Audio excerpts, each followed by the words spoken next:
PSC പരീക്ഷയിൽ അട്ടിമറി നടക്കുന്നത് നിങ്ങൾ എല്ലാവരും ഇപ്പൊ അറിഞ്ഞിട്ടുണ്ടാവുമല്ലോ. PSC കേരളത്തിൽ വർക്ക് ചെയ്യുന്നത് 21 അംഗങ്ങളാണ്. ചെയർമാൻ ഉൾപ്പെടെയാണ് ഞാൻ പറയുന്നത്. ഈ ചെയർമാന്റെ ശമ്പളം എത്ര നിങ്ങൾക്കറിയോ? 3,20,000 ആയിരുന്നു. കഴിഞ്ഞ വർഷം വരെ 2.5 ലക്ഷം ഉണ്ടായിരുന്നുള്ളൂ എന്ന് ഓർക്കണം. പെട്ടെന്നാണ് കഴിഞ്ഞ വർഷം തന്നെ 3,20,000 ആക്കിയത്. ബാക്കിയുള്ള 20 അംഗങ്ങൾക്ക് 1,20,000 ആയിരുന്നു ശമ്പളം. അതിന്ന് 1,80,000 ആക്കുകയും ചെയ്തു. നമ്മുടെയൊക്കെ വിചാരം ഉണ്ടായത് PSC മെറിറ്റ് പരിഗണിക്കപ്പെടുന്നതാണ്. പക്ഷെ അങ്ങനെയല്ല, PSC മെറിറ്റ് പരിഗണിക്കപ്പെടുന്നേ ഇല്ല. അത് കഴിഞ്ഞ വർഷത്തെ CPOന്റെ സമരം നടന്ന് നമുക്ക് എല്ലാവർക്കും അറിയാം. അവർക്ക് ആർക്കും സമരം ചെയ്തിട്ടും വലിയ എന്തായാലും ജോലിയൊന്നും കിട്ടിയില്ല. എന്തായാലും വർഷങ്ങൾ വേസ്റ്റ് ആയത് വെറുതെ ആയി പോയി എന്ന് മാത്രം. എന്നാൽ ഈ അട്ടിമറി ഇപ്പൊ മീഡിയ ഏറ്റെടുത്തിട്ട് എല്ലാവരുടെയും ഫ്ലാഷ് ആക്കി ഇപ്പോൾ വരുന്നുണ്ട്. പക്ഷെ അതിനാദ്യം പറഞ്ഞത് എന്താണ്? കേന്ദ്ര വിജിലൻസ് അന്വേഷിക്കട്ടെ എന്നായിരുന്നു. പിന്നെ ചെയർമാൻ പറഞ്ഞു നമ്മുടെ PSC തന്നെ ഡെപ്യൂട്ടിയിൽ വർക്ക് ചെയ്യുന്ന പോലീസുകാർ വർക്ക് ചെയ്യുന്നുണ്ടല്ലോ, അവർ അന്വേഷിക്കട്ടെ എന്ന് ചെയർമാൻ പറഞ്ഞിട്ടുണ്ടായിരുന്നു. പക്ഷെ ചെയർമാനിലെ ഉത്തരവ് ഇറക്കിയപ്പോഴോ പരീക്ഷാ കൺട്രോളർ അന്വേഷിക്കട്ടെ എന്നായി. പോലീസായിട്ടും വിജിലൻസ് ആയിട്ടും ഒരു ബന്ധമില്ലാത്ത രീതിയിൽ. അതിൽ തന്നെ മനസ്സിലാക്കാൻ ഇതിൽ ആരാ ശരിക്കും കള്ളെന്നുള്ളത്. അപ്പൊ പ്രധാന വാർത്തകളിലേക്ക് സ്വാഗതം. എൻ്റെ കൂടെ ശ്രീജുഷയാണ്. അതുമല്ല, PSCയുമായിട്ട് ബന്ധപ്പെട്ട മറ്റൊരു വാർത്ത കൂടിയുണ്ട്. PSCയുടെ തന്നെ റാങ്ക് പട്ടിക നിലനിൽക്കെയാണ് 10 ഓഫീസ് അറ്റൻഡന്റ് തസ്തികക്കാർ ജീവനക്കാർക്കായി മാറ്റിവെച്ച് തുടർന്നത്. അതായത് പിൻവാതിൽ നിയമനവുമായി ബന്ധപ്പെട്ട വാർത്തയാണ്. PSCയുമായി ബന്ധപ്പെട്ട് തന്നെ, അതായത് 10 പേരോളം ആളുകൾക്കാണ് PSC ലിസ്റ്റിൽ ഇല്ലാത്തവർക്ക് തന്നെ PSCയുടെ മാനദണ്ഡത്തിൽ ജോലി നൽകുകയും മാത്രമല്ല അവർക്ക് PSC തന്നെയാണ് ശമ്പളം കൊടുക്കുകയും ചെയ്യുന്നത്. പിൻവാതിൽ നിയമനം, ആശ്രിത നിയമനം ഒക്കെ നിർത്തിയതായിരുന്നു. പക്ഷെ അതിപ്പോ വീണ്ടും കോൺഗ്രസ് സർക്കാർ തുടങ്ങുന്നതാണ് പറഞ്ഞിരിക്കുന്നത്. അങ്ങനെയാണെങ്കിൽ ഇതിനിപ്പോ കൂടുതലല്ലാണ്ട് കുറവൊന്നും ഉണ്ടാവില്ല. വെറുതെ എക്സാം എഴുതണവരൊക്കെ മണ്ടന്മാരാവുന്നേ ഉള്ളൂ. മറ്റൊരു വാർത്ത, കൂട്ടപ്പിരിച്ചുവിടൽ പിന്മാറാതെ കമ്പനി. കോഴിക്കോട് കൊച്ചി ഓഫീസുകളിലെ 750 പേരിലേറെ ജീവനക്കാരെ ഒറ്റയടിക്ക് പിരിച്ചുവിട്ട നടപടി മരവിപ്പിക്കാമെന്ന ഉറപ്പിൽ നിന്ന് US ടെക് കമ്പനി പിന്മാറി. പിരിച്ചുവിട്ടവരെ എല്ലാം ബാങ്ക് അക്കൗണ്ടുകളിലേക്ക് 2 മാസത്തെ ശമ്പള തുക നഷ്ടപരിഹാരം എന്ന രീതിയിൽ നിക്ഷേപിക്കുകയും ചെയ്തു. ഇതോടെ നാളെ തൊഴിൽ സെക്രട്ടറിയുടെ സാന്നിധ്യത്തിൽ സർക്കാർ നടത്താൻ തീരുമാനിച്ച ഒത്തുതീർപ്പ് ചർച്ച പോലും അനിശ്ചിതത്തിലായി. വെള്ളിയാഴ്ചത്തെ കൂട്ടപ്പിരിച്ചുവിടലിനെ തുടർന്ന് ഉമാ തോമസ് MLAയും ജില്ലാ ലേബർ ഓഫീസും ഇടപെട്ടുള്ള ചർച്ചയിലാണ് നടപടി മരവിപ്പിക്കുമെന്ന കമ്പനി ഉറപ്പ് നൽകിയിരുന്നത്. അതായത് ഇന്നലെ ഏകദേശം 800 പേരിൽ അടുത്ത് വരുന്ന ആളുകളെയാണ് ഒരു ടെക് കമ്പനിയിൽ നിന്ന് പിരിച്ചുവിട്ടത്. പക്ഷെ അവർക്ക് മുൻകൂട്ടി ഒരു നോട്ടീസോ കാര്യങ്ങളോ നൽകിയിരുന്നില്ല. മാത്രമല്ല അവർക്ക് വരാനിരിക്കുന്ന 2 മാസത്തെ ശമ്പളം മുൻകൂട്ടി നൽകുകയും ചെയ്തിരുന്നു. പക്ഷെ ഇന്നലെ ഉമാ തോമസ് ഇടപെട്ട് സംസാരിക്കുന്ന സമയത്ത് അതുമായി ബന്ധപ്പെട്ട് മരവിപ്പിക്കുക, അതായത് പിരിച്ചുവിടുന്നില്ല എന്നുള്ള തീരുമാനത്തിൽ എത്തിയിരുന്നു. പക്ഷെ വീണ്ടും ഇന്ന് പറഞ്ഞിരിക്കുന്നത് സാധിക്കില്ല, പിരിച്ചുവിടാൻ തന്നെയാണ് തീരുമാനിച്ചിരിക്കുന്നത് എന്നാണ്. മറ്റൊരു വാർത്ത ടെലഗ്രാമുമായി ബന്ധപ്പെട്ടതാണ്. കഴിഞ്ഞ ദിവസങ്ങളിലാണ് നീറ്റുമായി ബന്ധപ്പെട്ടുള്ള പ്രശ്നങ്ങളിൽ ടെലഗ്രാം ബാൻ ചെയ്തത്. അതിന്റെ ബാൻ മാറ്റി വന്നതേ ഉണ്ടായിരുന്നുള്ളൂ. അതിന് തുടർച്ചയായി വീണ്ടും ടെലഗ്രാമിന് നടപടിയായിട്ട് മുന്നോട്ട് വരികയാണ്. സിനിമകളുടെയും OTT ഉള്ളടക്കങ്ങളുടെയും വ്യാജ പതിപ്പ് പ്രചരിപ്പിക്കുന്നതിനെതിരെ കർശന നടപടി സ്വീകരിക്കണമെന്ന് ടെലഗ്രാമിന് കേന്ദ്ര വാർത്താ വിതരണ മന്ത്രാലയം നോട്ടീസ് അയച്ചു. ടെലഗ്രാമിന്റെ പരാതി പരിഹാര സംവിധാനത്തിന്റെ വിശദാംശങ്ങൾ കൈമാറണം. സിനിമാ നിർമ്മാതാക്കൾ ഉൾപ്പെടെയുള്ളവർ നൽകിയ പരാതിയുടെ അടിസ്ഥാനത്തിലാണ് ടെലഗ്രാമിന് നേരെ ഇത്തരം ഒരു നടപടി എടുത്തിരിക്കുന്നത്. അതായത് വ്യാജ പതിപ്പുകൾ, സിനിമയുടെ തിയേറ്റർ പ്രിന്റ് പോലെയുള്ള കാര്യങ്ങൾ ടെലഗ്രാമിൽ വളരെ പെട്ടെന്ന് തന്നെ സ്പ്രെഡ് ആവുകയും ആളുകളിലേക്ക് പെട്ടെന്ന് അത് എത്തുകയും ചെയ്യുന്നുണ്ട്. അത് മാത്രമല്ല, കഴിഞ്ഞ ദിവസമാണ് ജനനായകം എന്നുള്ള വിജയിന്റെ ഇതുവരെ റിലീസ് ആവാത്ത സിനിമ പോലും ടെലഗ്രാമിലൂടെയാണ് കൂടുതൽ അതിന്റെ പ്രിന്റ് പോയിട്ടുണ്ടായിരുന്നത്. ഇങ്ങനെയുള്ള സാഹചര്യങ്ങൾ മുൻനിർത്തി മാത്രമല്ല, നമ്മുടെ ചോദ്യക്കടലാസ് നീറ്റ് എക്സാമിന്റെ ചോദ്യപേപ്പർ ചോർന്നതുമായി ബന്ധപ്പെട്ടും ടെലഗ്രാമിനെതിരെ ഒരുപാട് പ്രശ്നങ്ങൾ ഉണ്ടായിരുന്നു. ആ ഒരു സാഹചര്യത്തിലാണ് ഇങ്ങനെ ഒരു നടപടിയായി മുന്നോട്ട് വന്നിരിക്കുന്നത്. എത്ര കോടികൾ മുടക്കിയിട്ട് സിനിമ എടുക്കണേ, അത് ഫ്രീ ആയിട്ടല്ല കാണണം. അതിൻ്റെ എന്തായാലും അറുതി വരുത്തണം തന്നെ നല്ലത്. അതങ്ങനെ അറുതി വരുത്താൻ പറ്റും എന്നുള്ളത് നീ പറഞ്ഞ പോലെ ജനനായകൻ സിനിമയിലൂടെ തന്നെ ആയിരുന്നു. കാരണം അതിനു മുമ്പ് വിചാരിച്ചത് ടെലഗ്രാമിൽ ഇങ്ങനെ നമുക്ക് ബാൻ ചെയ്യാൻ പറ്റില്ല, അതിൽ സിനിമ അപ്ലോഡ് ചെയ്യണം തടുക്കാൻ പറ്റില്ല എന്നൊക്കെയായിരുന്നു വിചാരം ഉണ്ടായിരുന്നത്. പക്ഷെ സിനിമ ഒരുപാട് സ്പ്രെഡ് ആവുന്നതിന് മുമ്പ് തന്നെ ജനനായകന് ടെലഗ്രാമിൽ നിന്ന് എടുത്തു മാറ്റാൻ കഴിഞ്ഞിട്ടുണ്ടായിരുന്നു. അപ്പൊ അത് ബാക്കിയുള്ള സിനിമയ്ക്ക് പറ്റുന്നുള്ളത് ഇപ്പൊ മനസ്സിലായി. അതുകൊണ്ടാണ് ഇപ്പൊ കൂടുതൽ നടപടിയിലേക്ക് പോയിരിക്കുന്നത്. പിന്നെ അടുത്തൊരു മെയിൻ ന്യൂസ് എല്ലാവരും അറിഞ്ഞാണ്, അർജന്റീന പ്രീ ക്വാർട്ടറിൽ എത്തിയത്. അത് ഇന്നാണ് കേരള കൗമുദിയിൽ കൊടുത്തിരിക്കുന്നത്. സംഭവം പുലർച്ചെ കളി നടക്കണം കൊണ്ട് മിഞ്ഞാന്ന് നടന്ന ന്യൂസ് എന്താണ് ഇപ്പൊ കൊടുക്കണെന്നുള്ള വിചാരം നമുക്കുണ്ട്. സംഭവം ഇന്നലെയാണ് നടന്നിരിക്കുന്നത്, പക്ഷെ രാത്രി മിഡ് നൈറ്റ് ആയതുകൊണ്ട് നമുക്ക് മിഞ്ഞാന്ന് നടന്ന ഒരു ഫീലാണ് തരുന്നത്. അപ്പോൾ ആ ഒരു ന്യൂസാണ് മെയിനായിട്ട് കൊടുത്തിരിക്കുന്നത്. മറ്റൊരു വാർത്ത ഏവരെയും ഞെട്ടിച്ചുകൊണ്ടുള്ള ഒരു വാർത്തയായിരുന്നു. 9ാം ക്ലാസ് വിദ്യാർത്ഥിയെ സഹപാഠികൾ പീഡിപ്പിച്ചെന്ന പരാതി. 9ാം ക്ലാസ് വിദ്യാർത്ഥിയെ സഹപാഠികൾ പീഡിപ്പിച്ചെന്ന പരാതിയിൽ കൂടൂർ പോലീസ് കേസെടുത്തു. സ്കൂളിലും സഹപാഠിയായ പെൺകുട്ടിയുടെ വീട്ടിലും സ്കൂളിലെ ശുചിമുറിയിലും തന്നെ പീഡിപ്പിച്ചെന്നാണ് വിദ്യാർത്ഥി മൊഴി നൽകിയത്. 11 പേർക്കെതിരെയാണ് മൊഴി. അതിൽ ഏകദേശം 6 പേരെ ഇന്നലെ തന്നെ പോലീസ് അറസ്റ്റ് ചെയ്തിരുന്നു. ഇതിലുള്ള മറ്റൊരു കാര്യം എന്താണെന്ന് വെച്ചാൽ ഈ കുട്ടിയുടെ സ്കൂളിൽ തന്നെ പഠിക്കുന്ന കുട്ടികളാണ് ഈ കുട്ടിയെ പീഡിപ്പിച്ചെന്നതാണ് പറയുന്നത്. അത് മാത്രമല്ല, സ്കൂളിൽ സ്വാഭാവികമായിട്ട് നടക്കുന്ന കൗൺസിലിങ്ങിനിടെയാണ് കുട്ടി തനിക്ക് മാസങ്ങളായി ഇങ്ങനെ പീഡനം അനുഭവിക്കുന്നുണ്ട് എന്നുള്ള കാര്യം പറയുന്നത്. പക്ഷേ ഇതിൽ പറയുന്ന മറ്റൊരു കാര്യം എന്താണെന്ന് വെച്ചാൽ വൈദിക അന്വേഷണത്തിൽ കുട്ടി പീഡിപ്പിക്കപ്പെട്ടതിൻ്റെതായ തെളിവുകളൊന്നും കിട്ടിയിട്ടില്ല. അപ്പോൾ കുട്ടികൾ തമ്മിലുള്ള പ്രശ്നമാണോ എന്നും പോലീസ് അന്വേഷിക്കുമെന്നാണ് പറയുന്നത്. മാത്രമല്ല, ഇതിൽ ഒരു പെൺകുട്ടി കൂടി ഉൾപ്പെട്ടിട്ടുണ്ട്. അപ്പോൾ പെൺകുട്ടിയുടെ പങ്കാളിത്തം എന്താണെന്നുള്ളതിനെ കുറിച്ചും പോലീസ് കൂടുതൽ അന്വേഷിക്കുമെന്നാണ് പറഞ്ഞിരിക്കുന്നത്. മറ്റൊരു വാർത്ത ഇപ്പോൾ കുറച്ച് കാലങ്ങളായി നമ്മൾ കേട്ടുകൊണ്ടിരിക്കുന്ന ഒരു കാര്യമാണ് ദേവാലയവുമായി ബന്ധപ്പെട്ടിട്ടുള്ള കൊള്ളക്കേസുകൾ. സോ ഇപ്പോൾ അയോധ്യ രാമക്ഷേത്രം അതുപോലെ തന്നെ ശബരിമല കൊള്ള മുന്നിട്ട് നിൽക്കുന്ന ഒരു സമയമാണ്. ആ സമയത്താണ് ബദ്രീനാഥിലും ആരോപണം എന്നുള്ള മറ്റൊരു വാർത്ത. അയോധ്യ രാമക്ഷേത്രത്തിന് പിന്നാലെ ഉത്തരാഖണ്ഡിലെ പ്രസിദ്ധമായ ബദ്രീനാഥ് ക്ഷേത്രത്തിലും സംഭാവന കൊള്ളയും വരുമാനം വകമാറ്റത്തിലും സംബന്ധിച്ച് ആരോപണം ഉയർന്നു. അന്വേഷണം ആരംഭിച്ചെന്ന് ബദ്രീനാഥ് കേദർനാഥ് കമ്മിറ്റി ചെയർമാൻ ഹേമന്ത് ദ്വിവേദി പറഞ്ഞു.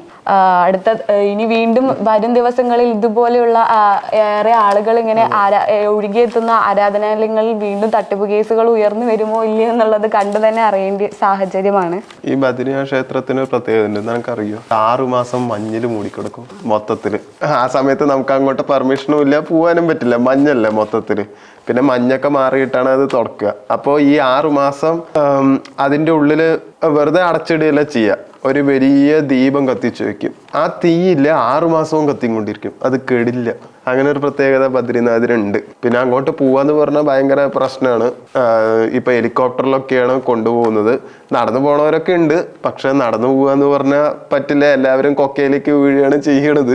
നടന്നു പോണവർ പിന്നെയും രക്ഷപ്പെടുന്നുണ്ട്, പക്ഷെ വണ്ടിയിൽ കുതിര വണ്ടിയിലൊക്കെ പോണവരൊക്കെ നല്ല പ്രശ്നം തന്നെയാണ്. മറ്റൊരു വാർത്ത, ശ്വേതയ്ക്കെതിരെ അമ്മയിൽ ഒരു വിഭാഗം. അതായത് കുറച്ചു കാലങ്ങളായിട്ട് ശ്വേതയായിരുന്നു അമ്മ സംഘടനയുടെ തലപ്പത്തുണ്ടായിരുന്ന ആള്. സോ രാജിവെക്കുകയാണെന്ന് പറഞ്ഞിട്ടുള്ള ഒരു ന്യൂസ് ഈ അടുത്ത് തന്നെയാണ് വന്നിട്ടുണ്ടായിരുന്നത്. സോ അതുമായി ബന്ധപ്പെട്ട് ഇന്നലെ ഹൻസിബ, മാല പാർവതി അടങ്ങുന്ന ഒരു വിഭാഗം ആളുകൾ ഇന്നലെ പത്രസമ്മേളനം നടത്തിയിരുന്നു. അപ്പോൾ അതുമായി ബന്ധപ്പെട്ടിട്ടുള്ള വാർത്തയാണ് പുറത്തു വരുന്നത്. അതായത് അതിൽ പറഞ്ഞിരിക്കുന്നത് ശ്വേതാ മേനോൻ BJP-യിൽ നിന്ന് 2 കോടിയുടെ അടുത്ത് ക്യാഷ് വാങ്ങിയെന്നും അതുമായി ബന്ധപ്പെട്ടാണ് അവരുടെ പ്രവർത്തനങ്ങൾ നടക്കുന്നത് എന്നുള്ള ഒരു ആരോപണമാണ് ഇപ്പോൾ അവർ മുന്നോട്ട് വെച്ചിരിക്കുന്നത്. പക്ഷെ ശ്വേതാ മേനോൻ ഇതുമായി ബന്ധപ്പെട്ട് പ്രതികരിക്കുന്നില്ല. പക്ഷെ അവർ പങ്കുവെച്ച പുതിയ പോസ്റ്റിൽ പറഞ്ഞിരിക്കുന്നത് മോഹൻലാലും മമ്മൂട്ടിയും ഇതിനൊന്നും മൈൻഡാക്കാതെ മുന്നോട്ട് തന്നെ പോവുക എന്നുള്ള രീതിയിൽ അവരോട് സംസാരിച്ചു എന്ന് പറയുന്നുണ്ട്. അപ്പം അതിന് മറുപടിയായി ഹൻസിബ വീണ്ടും പറയുന്നുണ്ട്, അങ്ങനെ അവർ പറഞ്ഞിട്ടുണ്ടെങ്കിൽ അതവർ നേരിട്ട് പറയട്ടെ. അതായത് ഈ സംഭവവുമായി ബന്ധപ്പെട്ട് ഇതുവരെ മോഹൻലാൽ, മമ്മൂട്ടി എന്നുള്ള 2 പേര് നേരിട്ടുള്ള ഒരു പ്രതികരണം നൽകിയിട്ടില്ല. ആ സാഹചര്യത്തിലാണ് ഇങ്ങനെ ഒരു ഇതുമായിട്ട് വരുന്നത്. ഒരുമാതിരി അമ്മായിയമ്മ പോര് പോലെ തന്നെയായി. അതിപ്പോ ന്യൂസിലൊന്നും പറയണമില്ല കാര്യമായിട്ട്. അതുപോലെ തന്നെ മറ്റൊരു കേസാണ് 700 കോടി തട്ടിപ്പ് പാക് ബന്ധം തെളിയുന്നു. അതായത് കേരളം, തമിഴ്നാട്, തെലങ്കാന എന്നിവിടങ്ങളിലായി ഏകദേശം 700 കോടിയോളം രൂപ തട്ടിപ്പ് നടത്തിയിട്ടുള്ള ഒരു സംഘം ഉണ്ടായിരുന്നു. അതായത് US പ്രതിരോധത്തിന്റെ പുതിയ കരാർ ലഭിച്ചു എന്നുള്ള പേരിലാണ് ഇവർ ഇതുണ്ടായിരുന്നത്. അവർക്ക് എതിരെ അവരുമായിട്ട് ബന്ധപ്പെട്ടിട്ടുള്ള ഒരു വാർത്തയാണ്. US പ്രതിരോധ വകുപ്പിന് വേണ്ടി ഇന്ത്യൻ ആയുധം നിർമ്മിക്കാനുള്ള വ്യാജ കരാർ കാണിച്ച് തെറ്റിദ്ധരിപ്പിച്ച് 700 കോടി രൂപ തട്ടിയെടുത്ത ന്യൂഡൽഹി VVVP കമ്പനിയുടെ പാകിസ്ഥാൻ ബന്ധവും സംശയത്തിൽ. തട്ടിപ്പിന്റെ മുഖ്യ ആസൂത്രധാരകൻ ഡോക്ടർ സാബ് എന്ന തനുഷ് പാണ്ഡെ വ്യാജ പാസ്പോർട്ടിൽ കഴിഞ്ഞ വർഷം പാകിസ്ഥാനിൽ സന്ദർശിച്ചതായുള്ള രഹസ്യ വിവരം കേന്ദ്ര ഏജൻസികൾക്കും കിട്ടി. അതായത് പാകിസ്ഥാനുമായി ബന്ധപ്പെട്ട് ഇവർക്ക് ബന്ധമുണ്ട് എന്നുള്ള രീതിയിലാണ് ഇപ്പോൾ വരുന്നത്. പക്ഷെ കൂടുതൽ വിവരങ്ങൾ ലഭിച്ചിട്ടില്ലെന്നും അതുമാത്രമല്ല ഇവരുടെ അക്കൗണ്ടിൽ നിന്ന് പാകിസ്ഥാനുള്ള അക്കൗണ്ടിലേക്ക് പണം കൈമാറ്റപ്പെട്ടിട്ടുണ്ടെന്നും ഈ വാർത്തയിൽ പറയുന്നുണ്ട്. അതുപോലെ തന്നെ പാകിസ്ഥാനും ഭീകരവാദവുമായി ബന്ധപ്പെട്ട മറ്റൊരു വാർത്ത കൂടിയാണുള്ളത്. ഇന്ത്യക്കാർ അടക്കം 23 പേരെ കൂടി ഭീകരരായി പ്രഖ്യാപിച്ചു. അതായത് ജെയ്ഷ് മുഹമ്മദ്, ലഷ്കർ എ ത്വയ്ബ തുടങ്ങിയ ഭീകര സംഘടനകളുമായി ബന്ധമുള്ള 23 പേരെ നിയമവിരുദ്ധ പ്രവർത്തന നിരോധന നിയമപ്രകാരം കേന്ദ്ര ആഭ്യന്തര മന്ത്രാലയം ഭീകരരായി പ്രഖ്യാപിച്ചു. ഇതിൽ 17 പേർ പാക് പൗരന്മാരാണ്. പട്ടികയിലുള്ള 6 ഇന്ത്യക്കാർ നിലവിൽ പാകിസ്ഥാനിലോ പാക് അധീന കാശ്മീരിലോ ആണ് പ്രവർത്തിക്കുന്നത്. ഭീകരവാദികളുടെ പട്ടികയിൽ ഉൾപ്പെടുന്നതിലൂടെ അവരുടെ സാമ്പത്തിക ഇടപാടുകൾ തടയാനും ആയുധ വിൽപ്പനയിൽ നിയന്ത്രണം ഏർപ്പെടുത്താനും സ്വത്തുക്കൾ കണ്ടുകെട്ടാനും NIA-ക്ക് കഴിയും. ഇതോടെ UAPA പ്രകാരം പട്ടികയിൽ ഉൾപ്പെട്ടവരുടെ എണ്ണം 80 മാറിയിരിക്കുകയാണ്. അതുമാത്രമല്ല പുതിയൊരു നിയമം കൂടി വന്നിട്ടുണ്ട്.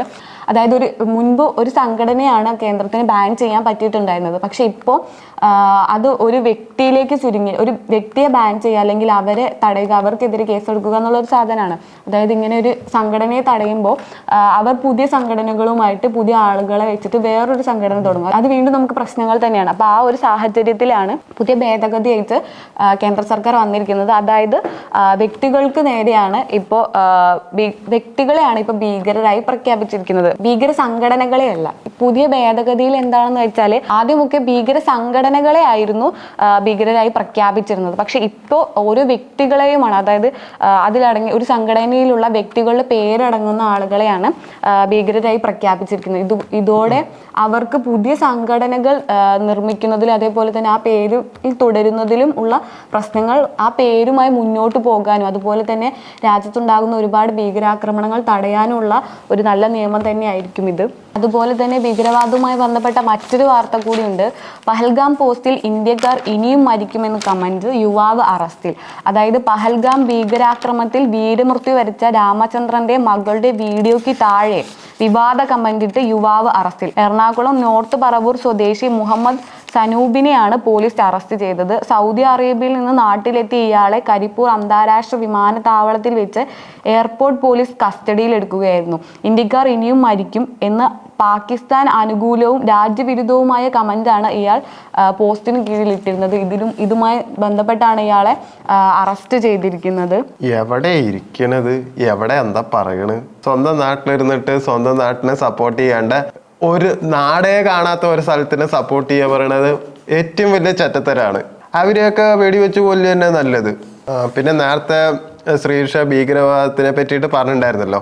അപ്പോൾ കേരള കൗമുദിയിൽ അതേ ന്യൂസ് തന്നെ കൊടുത്തിട്ടുണ്ട്, ഭീകര പട്ടികയിൽ 23 പേർ കൂടി എന്നുള്ളത്. അതുമാത്രമല്ല അതിൽ കുറച്ച് പേരുടെ പേരടക്കം കൊടുത്തിട്ടുണ്ട്. ഒന്ന് അഫ്ഗാബ് അഹമ്മദ്, പാക് പൗരനാണ്, ജയ്ഷ മുഹമ്മദിൽ പ്രവർത്തിക്കുന്നു. 2016 പാതങ്കോട്ട് വ്യോമസേന കേന്ദ്രത്തിൽ നടന്ന ഭീകരാക്രമണത്തിൽ പങ്ക്. പിന്നെ ഹാഫിസ് ഖാലിദ് വലീദ്, മസൂദ് ഇല്യാസ് കശ്മീരി, മൗലാന ഇംദാദ് ഉലക്ക മക്കി, അതന്നെ കേട്ടോ പേര്, തെറ്റിപ്പോയിട്ടൊന്നുമില്ല, മുഹമ്മദ് മുസാദിഖ്. ഇങ്ങനെ ഈ ആൾക്കാരൊക്കെയാണ് ശരിക്കും പറഞ്ഞാൽ ഇപ്പോൾ പേര് പുറത്തു വിട്ടിരിക്കുന്നത്. ഇവർ പേര് പുറത്തു വിടാൻ കാരണം ഇവരൊക്കെ എത്രയും പെട്ടെന്ന് മരിച്ചു പോകുന്നുള്ള ഒരു സൂചനയായിട്ടാണ് ഇവരിങ്ങനെ പേരും ആൾക്കാരെയും പുറത്തു വിട്ടിരിക്കുന്നത്. അങ്ങനെ പുറത്തു വിട്ടവരെ അവർ കൊല്ലുന്നുള്ള ഒരു സൂചനയാണ് ശരിക്കും പറഞ്ഞാൽ അത് പറയുന്നത്. ഇതിൽ മുഹമ്മദ് മുസാദിഖ് എന്ന വ്യക്തി ഡോക്ടറാണ്, എന്നിട്ടാണ് ഈ പണി ചെയ്യുന്നത്. ഒരു ആശ്വാസം എന്താ വെച്ചാൽ സ്വർണ്ണ വിലയ്ക്ക് ഒരു വ്യത്യാസവും ഉണ്ടായിട്ടില്ല. ആ കൂടെ 400 രൂപയുടെ ചെറിയൊരു വ്യത്യാസം ഉണ്ടായിരുന്നുള്ളൂ. ഇന്നലെ 1,08,000 ആയിരുന്നു, ഇന്ന് 1,07,600 രൂപയായിട്ടുണ്ട്. അല്ലാണ്ട് വേറെ വ്യത്യാസമൊന്നും സ്വർണത്തിന് ഉണ്ടായിട്ടില്ല. പിന്നെ അടുത്തത് സിനിമാ വാർത്തകളാണ്. വെൽക്കം തമൻ പറഞ്ഞിട്ട് ഒരു ന്യൂസ് കൊടുത്തിട്ടുണ്ട്. തമൻസിന് അങ്ങനെ മലയാളികൾക്ക് സുപരിചിതമല്ല, കാരണം തമൻസിന്റെ സിനിമകളൊന്നും മലയാളികൾ ആരും കണ്ടിട്ടുണ്ടാവില്ല. തമിഴന്മാർക്ക് അനിരുദ്ധ് എങ്ങനെയാണോ അങ്ങനെയാണ് തെലുങ്കന്മാർക്ക് തമൻസ്. ഇപ്പൊ റീസെന്റ് ആയിട്ട് ഇറങ്ങിയ ഡാക്കു മഹാരാജ്, OG ഇതെല്ലാം മ്യൂസിക്കിലാണ് പിടിച്ചെന്നുള്ള ഒരു സോഷ്യൽ മീഡിയയിൽ നല്ല രീതിയിൽ ചർച്ച ഉണ്ടായിരുന്നു. കാരണം ഇതിന്റെ എല്ലാം മ്യൂസിക് ചെയ്തത് തമൻസ് ആണ്. തമൻസ് മ്യൂസിക് എന്ന് പറയുമ്പോൾ ഒരു മിനിമം ഗ്യാരണ്ടി ഇപ്പൊ എപ്പോഴും കിട്ടാറുണ്ട്. ഇപ്പൊ അടുത്ത ലോകേഷ് നായകനായിട്ട് ഒരു സിനിമ വരുന്നുണ്ടല്ലോ, അതിൽ മ്യൂസിക് അനിരുദ്ധ് ആയതുകൊണ്ടാണ് ആ സിനിമയ്ക്ക് ഇത്രയും റീച്ച് കിട്ടിയത്. അതുപോലെ തന്നെയാണ് തമൻസ് മ്യൂസിക് മ്യൂസിക് ചെയ്യുമ്പോൾ തെലുങ്കന്മാർക്കും അതേ റീച്ച് കിട്ടാറുണ്ട്. തമൻസിന്റെ മ്യൂസിക് മലയാളികളും നല്ല രീതിയിൽ തന്നെ ആഘോഷിക്കാറുണ്ട്. അപ്പോൾ പറയാൻ വന്നത് എന്താ വെച്ചാൽ തമൻസ് മലയാളത്തിൽ ആദ്യമായിട്ട് അരങ്ങേറ്റം കൊടുക്കുകയാണ്.